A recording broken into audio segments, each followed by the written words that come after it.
और चांदी ने एक ऐतिहासिक बढ़त हासिल कर ली है। लोग समझ नहीं पा रहे हैं कि 3-3 4-4 गुना कैसे हो गया। दूसरी तरफ शेयर मार्केट का तो बुरा हाल है, लेकिन रुपया भी 92 है, $1 के मुकाबले लगभग 92 रुपए तक पहुंच गया। मतलब इतना कभी इतिहास में गिरा नहीं। मुझे जहां तक याद आ रहा है 60 से कम था मनमोहन सिंह के टाइम में, वो 92 रुपए तक पहुंच गया। किसी टाइम में सुषमा स्वराज खुद मोदी जी कहते थे कि रुपए नहीं गिरता, प्रधानमंत्री की हैसियत गिरती है, स्तर गिरता है। अब कह रहे हैं कि अगर रुपया गिर गया तो कोई चिंता की बात नहीं है, क्योंकि वो टैक्स हम पे लगाए दिए गए थे, इसलिए रुपये का ये हाल होती है। टैक्स तो अभी लगाए गए थे और रुपये का मूल्य तो लगातार गिर रहा है। भारत की अर्थव्यवस्था इतने नाजुक विषय पे पहुंच जाएगी। एशिया में सबसे बुरी हालत जो है वो इस समय भारत की है। ये स्थिति कभी हो जाएगी, कभी कल्पना करी थी अभय जी? देखिए, मुद्रा की जो कीमत है वो टैरिफ लगाने से या किसी टैक्स से, आप शायद टैरिफ कह रहे होंगे, टैरिफ लगाने से या किसी टैक्स से जुड़ी हुई नहीं है। जो आदमी उसको जोड़ के कह रहा है, या तो वो अर्थव्यवस्था के बारे में कुछ जानता नहीं है, या वो जानते हुए भी एक झूठी बात प्रचारित करने की कोशिश कर रहा है। मुझे नहीं लगता कि इस प्रकार के तर्क पर कोई ध्यान दिया जाना चाहिए। दुनिया की अर्थव्यवस्था की हकीकत क्या है? मोटे तौर पर जो लोग अखबार पढ़ते हैं और अखबारों में जो एक इकोनॉमी वाला पेज आता है, उस पेज पे थोड़ा बहुत समय खर्च करते हैं, उन्हें ये सब बातें पता है। सीधी बात यह है कि सारी दुनिया में ट्रंप के आने के बाद में डॉलर कमजोर हुआ है।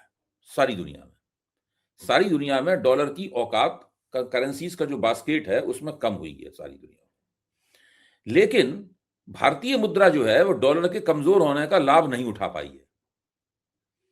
भारतीय मुद्रा डॉलर के मुकाबले लगातार कमजोर होती जा रही है। ये नरेंद्र मोदी की विशेष किस्म की विफलता है। एक ऐसी विफलता है जिसको कोई भी भारतीय जनता पार्टी का समर्थक जिसका बचाव नहीं कर सकता। अच्छा, जो हिंदुस्तान में सोने और चांदी की जो कीमतें बहुत ज्यादा तेजी के साथ बढ़ी हैं आज, मतलब आज सवेरे के अखबारों को अगर ताज़ी खबर मानी जाए, हालांकि सवेरे से लेकर अब तक और भी ज्यादा कीमतों में परिवर्तन हो गया होगा, क्योंकि बाजार तो खुला ही रहा दिन में ना, है?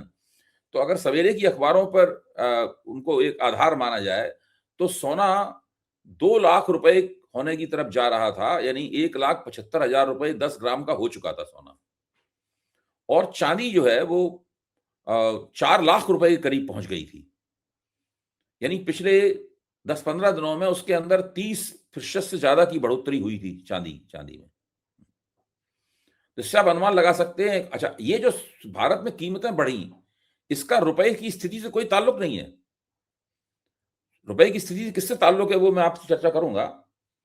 इसका ताल्लुक दुनिया में डॉलर की कीमत गिरने से, डॉलर के कमजोर होने से इसका ताल्लुक है। तो सोना और चांदी कोई भारत में तो पैदा होते नहीं है, सारे बाहर से आते हैं, सारा बाहर से आता है। ना चांदी भारत में पैदा होती है, ना सोना भारत में पैदा होता है। जो कुछ भी बताया जाता है सब वो ऐसा ही है, कहानी किस्से हैं। बाकी तो वास्तविक स्थिति यह है कि सोने की खदानें बाहर, देश के बाहर हैं, और चांदी की जो प्रोसेसिंग वगैरह होती है वो भी देश के बाहर है।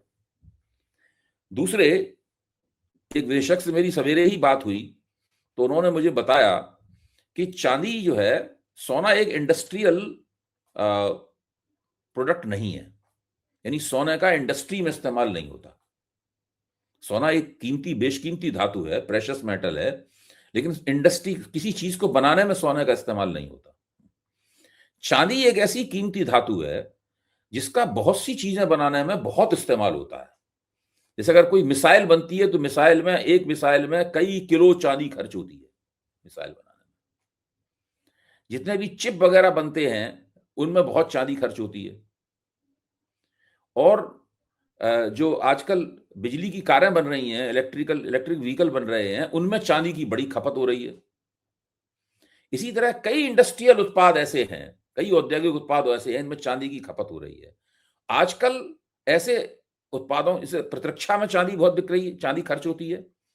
कारें बनाने में सारी दुनिया में फैशन और बाहर आई हुई है इलेक्ट्रिकल कारों की, उनमें चांदी का बहुत बड़े पैमाने पर खपत चांदी की बढ़ गई है। तो ऐसे में जो औद्योगिक उत्पादन में चांदी के खर्च होने से क्या हुआ है कि चांदी की मांग बहुत बढ़ गई है। ये मांग केवल व्यक्तिगत या जेवर बनाने तक के आप इस तरह तक सीमित नहीं रह गई है, बहुत बड़े पैमाने पर चांदी की सारी दुनिया में मांग बढ़ी। और इस मांग बढ़ने के कारण जो चांदी की डिमांड एंड सप्लाई है उसकी, उस समीकरण के ऊपर उसका बहुत असर पड़ा है और चांदी की कीमतें बहुत बढ़ी हैं, क्योंकि चांदी बड़े पैमाने पर उन जो जो फैक्ट्रियां चांदी की जरूरत है, फैक्ट्रियों को वो खरीद रही हैं चांदी, बहुत बड़े मतलब खरीद रही हैं। इन सब का असर पड़ रहा है पूरी तरीके से।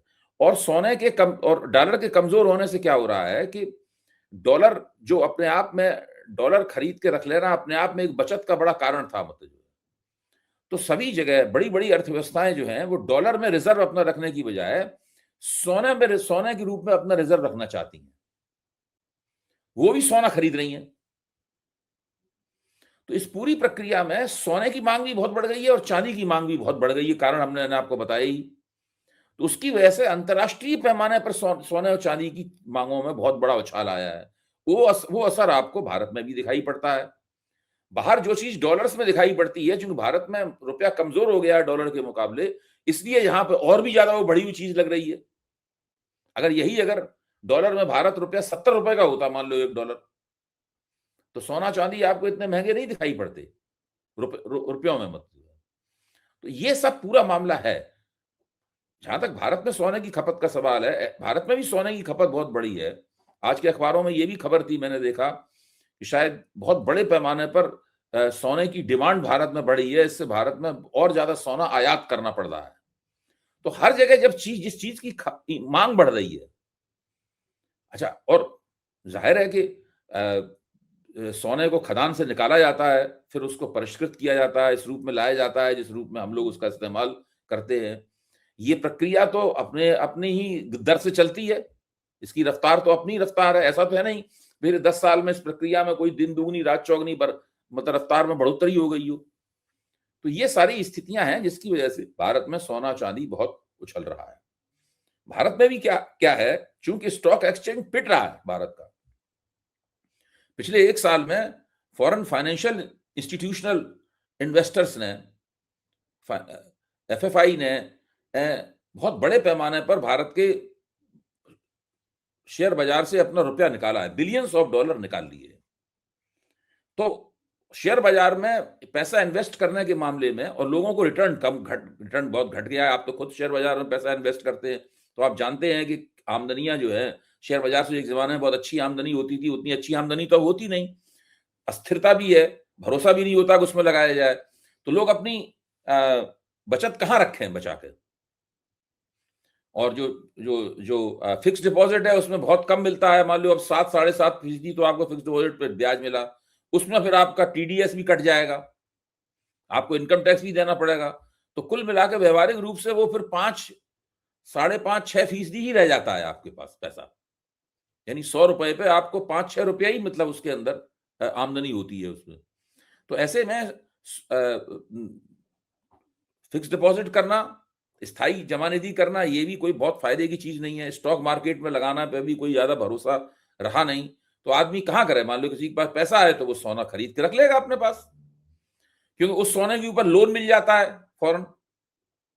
जरूरत पड़े तो आप बैंक में सोना लेके जाइए, सबसे ज्यादा आसानी के साथ बैंक वाला आपको लोन दे देगा। इस वक्त देश में स्थिति यह है कि मध्य वर्ग बहुत बड़े पैमाने पर गोल्ड लोन लिए हुए है, और इस तरह से मध्य वर्ग एक तरह से कर्ज में भी दबा हुआ है। लोगों की आमदनियां बढ़ नहीं रही हैं। एक तो वो लोग हैं इनके पास खूब पैसा है, तो वो सोना मान लो बचा के रख रहे हैं, वो तो सोने पे लोन नहीं लेंगे, जरूरत पड़ी तो ले लेंगे, लेकिन उनके पास जरूरत नहीं उन्हें लोन लेने की।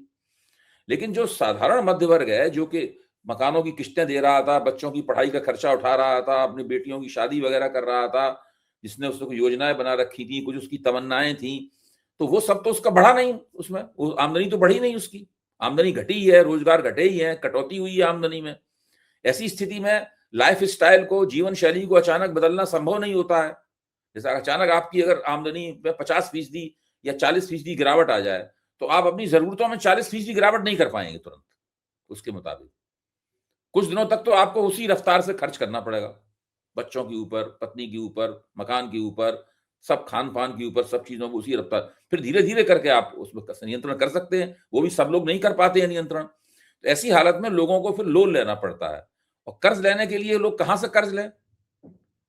मकान मान लो पहले से आप किस्तें दे रहे हैं, जिस मकान पे किस्तें दे रहे हैं उस पर तो आप कर्ज ले नहीं सकते। तो फिर सबसे अच्छा तरीका है कि बाजार में अपने घर का आप सोना लेके जाइए, और बैंक में आदमी बैठा हुआ है, इसीलिए स्पेशल केबिन में बैठा हुआ है तैयार मेज के पीछे। जैसे ही आपने सोना निकाला वो आपको हाथों हाथ लेगा, 1 मिनट लगेगा आपको, फौरन उसकी क्वालिटी, उसकी वो शुद्धता नापी जाएगी, क्योंकि फर्जी चीज तो नहीं बैंक को भेड़ रहे हैं, वो भी उनके पास मशीनें वशीनें सब तैयार हैं, फटाफट आपको लोन मिल जाएगा, आप लोन लेके चले आएंगे। तो ये पूरे देश में चल रहा है। देश में सबसे ज्यादा गोल्ड लोन बड़े पैमाने में बढ़ा है, क्योंकि अर्थव्यवस्था जो है लोगों की आमदनियां बढ़ाने में नाकाम है, रोजगार देने में नाकाम है, और बाजार जो है, विज्ञापन की दुनिया जो है, आपकी आकांक्षाएं, आपकी डिजायर्स, आपकी कामनाएं लगातार बढ़ा रही हैं। आपको कारें भी चाहिए, आपको शादियां भव्य तौर पर करनी है, पता नहीं क्या क्या करना है इंसान को। तो आज हाँ, तो इसमें ये अर्थव्यवस्था की ये सारे के सारी बातें जो मैं कह रहा हूं, भारतीय अर्थव्यवस्था की भारतीय अर्थव्यवस्था ने मध्य वर्ग से जो वायदा किया था कि हम आपको मौज मजा करवाएंगे, हमारे आपके जैसे लोगों से वायदा किया था एक भारतीय अर्थव्यवस्था ने, 1990 से वायदा चला आ रहा है ये। मोदी जी ने तो इस वायदे को अच्छे दिन आएंगे करके आसमान पे पहुंचा दिया था, हमें मौज मजा करने को मिलेगा। अब मौज मजा हम कर नहीं पा रहे हैं, तो हम कर्जा लेके करेंगे मौज मजा, किस्तें देंगे। अब किस्तें देते जाएंगे तो सोना रख देंगे गिरवी। ठीक बात है। मैंने फिलॉसफी पढ़ी है, सोना बहुत बड़े पैमाने पर गिरवी रखा हुआ है, उसका आंकड़ा भी मिल सकता है अगर हम लोग थोड़ी सी खोज करें, वो भी अपने आप में एक दिखाने बताने वाली बात है। मैंने फिलॉसफी नहीं थी, फिलॉसफी का में एक दर्शन था, चारबाग दर्शन। वो दर्शन ही यही है कि जितना कर्जा ले लेके घी पी सकते हो उतना पियो, जिंदगी का कोई भरोसा नहीं है। तो वही नशे की आदत डाल दी गई है। लोन, गोल्ड लोन लिया जा रहा है, उसके कर्जे में मध्यम वर्ग दबा जा रहा है। लेकिन एक और ड्रॉबैक ये है कि जो मध्यम वर्ग अपने बच्चों की शादी के लिए छोटा छोटा सोना चांदी खरीद लिया करता था, वो बड़ा परेशान है कि बिटिया की शादी है, अब तो सोना बीच से बाहर हो गया। वो भी कोस रहा है सरकार को, उसको इतना गणित तो समझ में आता नहीं है। नहीं, इसमें जब सोने को सोने को गिरवी रखने जाते हैं संजय जी, तो बड़ा कोफ्त कर होती है उनको, ऐसी बात नहीं है, वो तो मजबूरी में गिरवी रखना पड़ता है। अच्छा, अब इतना महंगा हो गया है कि नया खरीद नहीं सकते आप। सही बात है, बिल्कुल लगता है। सोना कहाँ कितना महंगा हो गया है। अच्छा, भारत में अपराध भी बहुत बढ़ गए हैं, अपराध इतने बढ़ गए हैं कि आपके घर की औरत मान लीजिए सोने की चेन पहन के निकले, मतलब कोई गारंटी नहीं है कि उस चेन के साथ वो वापस आए, वो अपने गर्दन पे एक अमित शाह जी ने तो कहा था कि अमित शाह ने कहा था यूपी की कानून व्यवस्था इतनी बढ़िया, रात के 12 बजे भी गहनों से लदी हुई लड़की कोई जाए तो उसका कुछ होगा नहीं। अमित शाह जी काम तो केवल डींगे मारना। देखिए, अमित शाह की जिम्मेदारी क्या है? नई नई डींगे खोजो, नई नई शेखियां खोजो और उनको भगारो टीवी पे जाकर। हम इतने घुसपैठिए खोजेंगे, नहीं खोज पाते हैं। हम गहने से लदी लड़की को रात के 12 बजे घुमाएंगे और ये दिखाएंगे कि देखिए उसके गहने कोई नहीं छीन रहा है, ये सब हो नहीं पा रहा है। तो इन लोगों का काम, वो तो खुद ही कह चुके हैं अमित शाह, भाई हम जो बोलते हैं वो जब उन्होंने कहा कि 15 लाख वाला तो एक जुमला था। जो व्यक्ति खुद देश की जनता के सामने ये कह के स्वीकार कर सकता है कि 15 लाख वाला जुमला था, सोचिए उसका बुनियादी जिम्मेदारी उसकी क्या है। उसकी बुनियादी जिम्मेदारी भारत में कानून व्यवस्था की स्थिति संभालना नहीं है, उसकी बुनियादी जिम्मेदारी आंतरिक सुरक्षा सुनिश्चित करना नहीं है, उसकी बुनियादी जिम्मेदारी आतंकवादियों को रोकना नहीं है, उसकी बुनियादी जिम्मेदारी है नए नए फिक्रे खोजना, नई नई शेखियां खोजना, नई नई डींगे मारना, और इस काम में वो बिल्कुल कुशल है। इसीलिए मोदी जी उनको रखे हुए हैं, और मोदी जी को भी इस काम में बहुत मजा आता है। दोनों मिलकर बैठते हैं, कौन सी नई डींग खोजी मारी है। ठीक बात है, बिल्कुल ठीक बात है।